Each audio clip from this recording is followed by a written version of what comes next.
Hi, John Fleck from Backcountry Binders 4x4. Today we're going to go ahead and give you a little video tech tips on how to do your front crankshaft seal, which is located in your front timing gear cover. Now, it does look really clean. We've already had this apart and cleaned, but we've partially reassembled it so that you guys can see what it would look like in the vehicle.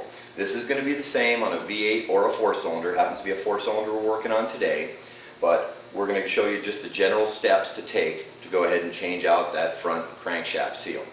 We'll tackle the rear in another video. Hi. So I've gone ahead and zoomed in, and the motor is upside down, but I've zoomed in so you guys can see a little bit closer of what we're going to do and how we're going to do it. Now what you'll do is you use a 5/16 socket, preferably with an impact, but if you don't have an impact, you may have to use a screwdriver on the back side of the motor in between the flex plate or the flywheel to wedge in between the gear and the block to stop it so that you can turn this. Because oftentimes the motor doesn't have enough compression to hold it and this nut's on there pretty tight. But you use a 5/16 to go ahead and undo that nut, and then there's a washer that's going to come out.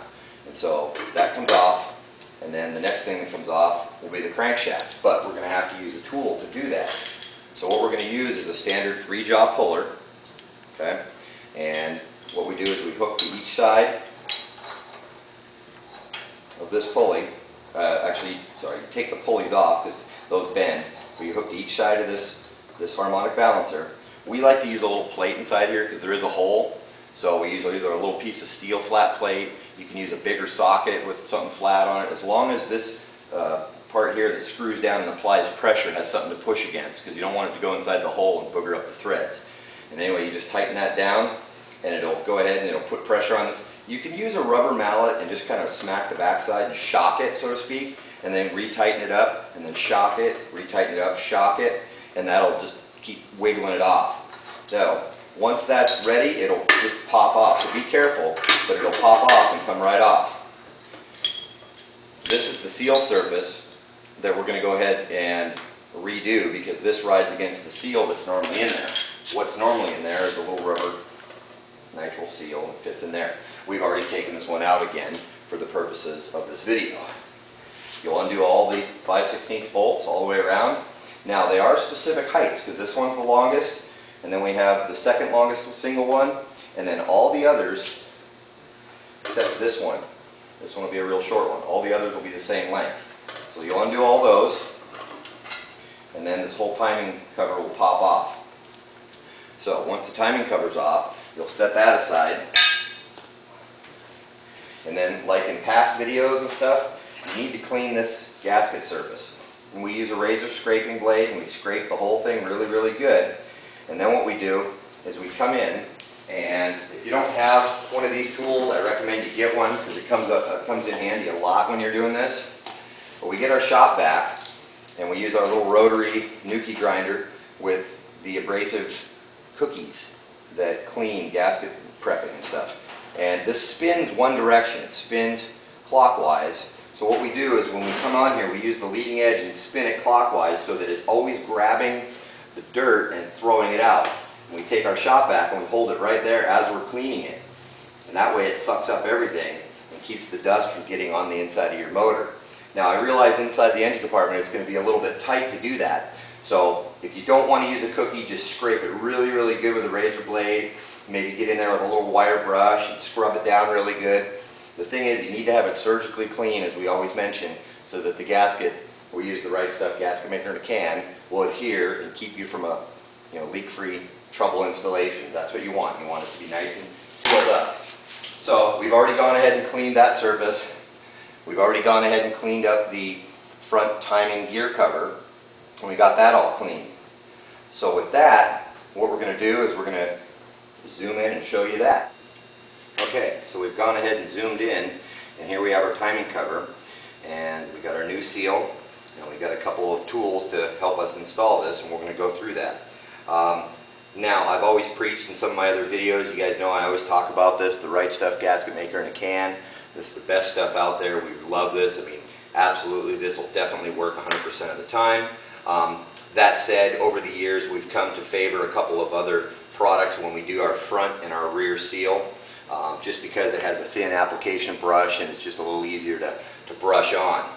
Two of the things, one is called the Super 300 Forma Gasket Sealant from Permatex. It's item number 80057. It's about $4 or $5. The other thing is almost identical. It's made by Permatex, called Indian Head Gasket Shellac Compound. And I believe this is almost the same exact stuff as this. It's just an older term that they've kept around because of name brand recognition. But both of these things have, you unscrew them and they have a little swab or they have a little brush, and it just makes it really simple and easy to go ahead and brush this stuff on. And that's why we like it, especially the Forma gasket. It's got the brush, the other one's got the swab. So what we're going to do is we're going to take this, we're going to take our new seal, we're just going to hold it inside with our fingers, and we're just going to lightly brush a real thin layer all the way around the outside of this. And this is just going to ensure that we have a really trouble-free installation. And it's not quite as thick as like the Forma gasket stuff, or the Right Stuff gasket maker in a can, so it won't ooze out as much. But anyway, so we got it all the way coated and everything. We're going to go ahead and set this in here. Now, if you're doing this on the vehicle, you're going to definitely have to use something hollow. If you're doing it flat like this, we could just take a 2x4, lay it across here, and just smack it, and it would just flatly go down in. But we're going to show you the tool that we like that a lot of you may have in your shop. What it is, it's the cover for your oxygen acetylene or your gas bottle for your welder. It happens to be about the perfect outside diameter. So what we're going to do is we're going to put that right on there like that, center it, make sure it's all the way nice and centered on everything. And we're going to hold that real carefully. We're going to take our rubber mallet. We're just going to pop it into place.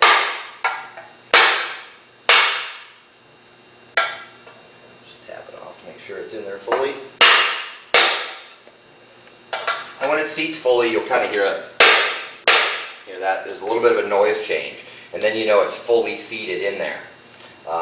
So that's how that steel goes in. That's hollow, so it'll go right around the snout of the crankshaft. So if you're doing it in the vehicle, that's why you do need to have the radiator, possibly even the front grille pulled, so that you can access that. Now that seal's in there, and now that's good to go. Now, one last thing that we're going to have to do before we install this is we got to inspect our harmonic balancer. Now, our harmonic balancer usually has a slight small groove in it from where the seal rides on. And that usually, just with a little bit of dirt and stuff, it'll abrade that.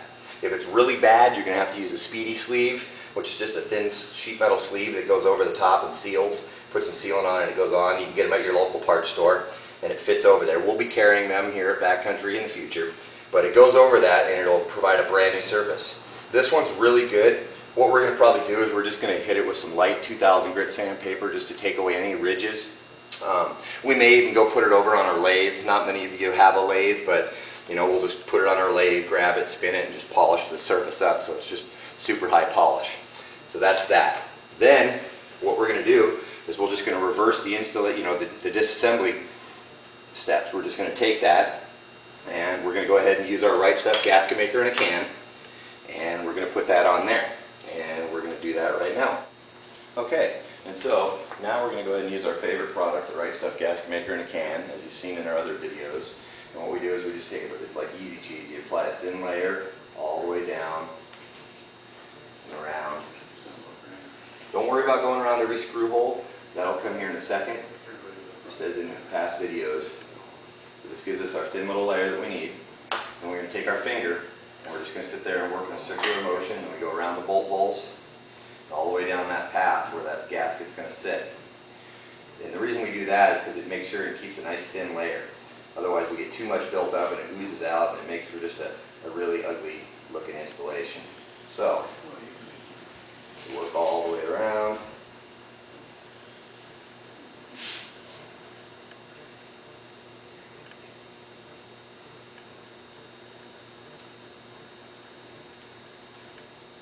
Works really well with the glove because it just helps you spread it nice and evenly. Okay, now we got all that on.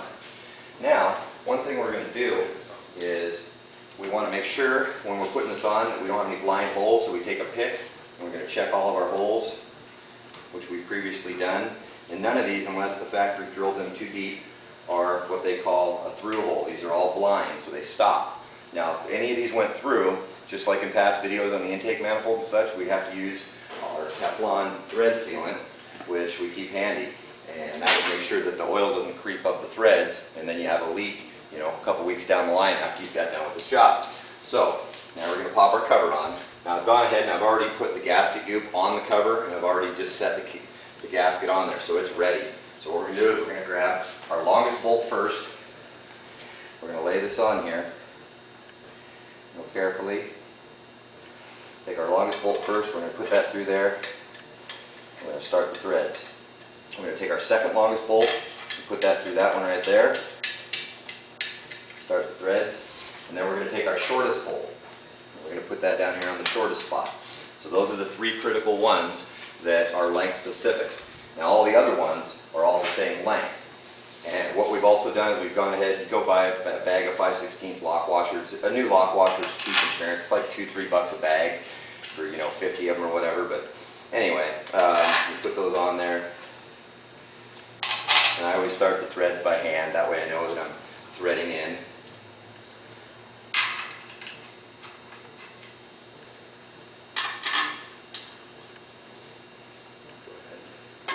Started.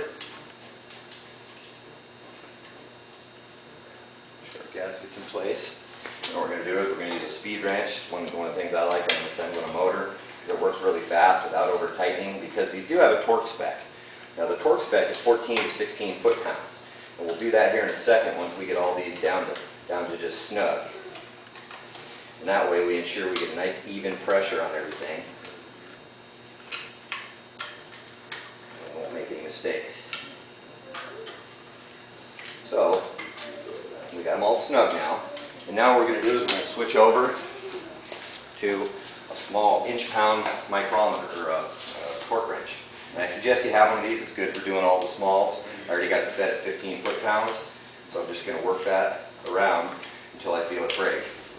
Being that it's a front cover, it's not a bearing surface, we don't need to really worry about going in a certain pattern. We just start, work our way around.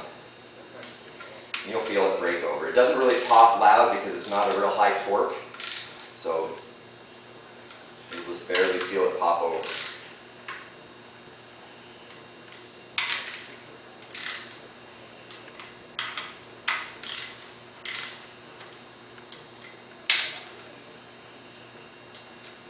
Now one thing I'll do is I'll go all the way back around. I'll just go ahead and put on each one of them. I'll just double check to make sure, because sometimes by tightening the others down it does loosen up one just a little bit. And again, it's 14 to 16, so it's not like, it's a pressure thing. It's not like there's a bearing in there, it's going to happen or anything like that. So we go around, we double check everything. Now we've ensured that we did a real good job. Boom, now we're done. Now, the next step will be to go ahead and put our harmonic balancer back on. And once we put that on, we'll put the nut in there.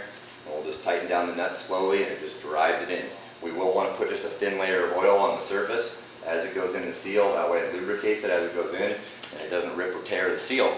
Other than that, that's your front timing gear cover installation after we've replaced the front crankshaft seal.